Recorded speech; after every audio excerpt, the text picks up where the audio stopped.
जिकडे पाहे तिकडे सर्वमय गोविंद, आनंद रे विठोबा झाला माझे मनी, देखिली लोचनी विटे सहित पाऊले. ती पाऊले बघा, जीवनात आनंद साजरा करा. त्यांनी तो आनंद आत वेचला, आपणही वेचा. कशाच्या आधारावर वेचला? खाली दिलेली कारण आहे. पहिल्या चरणाची कारण सगळी खाली. पूजी प्रतिमेचे देव या कारणामुळे वेचला. संत म्हणती तेथे भाव या कारणामुळे धन्य भावशील ज्यांचे हृदय निर्मळ हा आनंद वेचला. तिसऱ्या चरणाकडे वाटचाल करा. विधी निषेध नेनती. असंच केलं पाहिजे, असंच वागलं पाहिजे, इकडंच तोंड केलं पाहिजे जेवताना, असं ते काही संतांनी सांगितलं नाही. म्हणजे कठीणातलं जे सोपं करतात त्यांना संत म्हणतात, आणि सोप्यातलं जे कठीण करतात त्यांना पंडित म्हणतात. संत कठीणातलं सोपं करतात, सोप्यातलं कठीण करत नाही. किती सांगायचं कठीण लोकांना? कठीण नाही, महाराजांनी सोपं केलं. विधी निषेध नेनती. तुम्हाला स्वच्छ जीवन जगा, पण त्या जगण्याला एक निष्ठा धरून चित्ती निष्ठेची चांगली पायाची मजबूत जोड असली पाहिजे. निष्ठा. भगवंत बाण घासताय निशाण्यावर. परमात्मा प्रभू रामचंद्र दुसऱ्या दिवशी युद्ध चालू होणार आहे, पण बाण घासता घासता डबक्यात बुडवायचा घासायचा, डबक्यात बुडवायचा घासायचा, डबक्यात बुडवायचा घासायचा. बाण घासता घासता घासता लक्षात आलं बाणाचं टोक लाल झालंय. अरे बापरे, याला रक्त कोणाचं लागलं? डबक्याकडे पाहिलं तर डबकं लाल. मग लक्षात आलं एका बेडकाला तो बाण लागला होता, त्याचं ते रक्त वाहत होतं. भगवंतानं त्या बेडकाला आवाज दिला, का रे बेडका, एरवीगळा काम नसताना डराव डराव डराव डराव करतो, अरे काही गरज नसताना आवाज देत राहतो. आता माझा बाण तुझ्या छातडात चालला तरी तुम्हाला आवाज देत नाही, असं का केलं रे? त्या बेडकानं दिलेलं उत्तर आहे, प्रभू जग वैरी झालं की तुला आरुडी देता येते.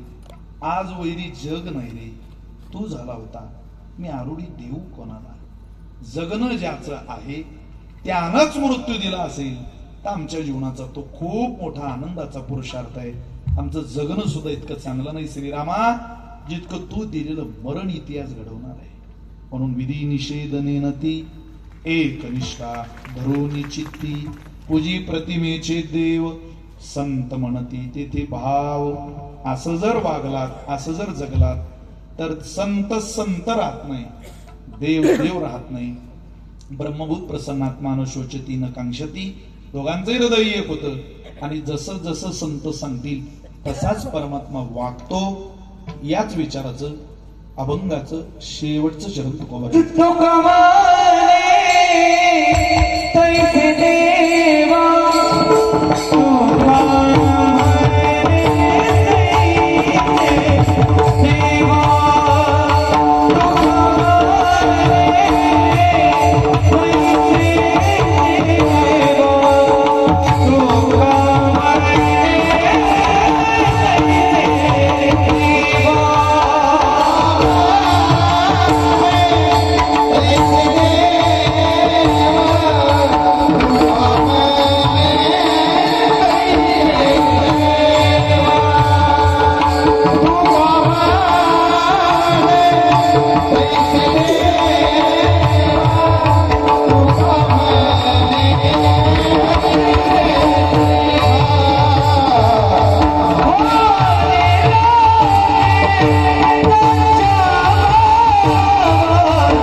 कैसे देवा संत सांगतील तैसे देवा होणे त्यांच्या भावा का भावा कारण धन्य भावशील ज्यांचे हृदय निर्मळ पूजी प्रतिमेचे देव संत म्हणती ते भाव संत जसं सांगतील तसंच देवाला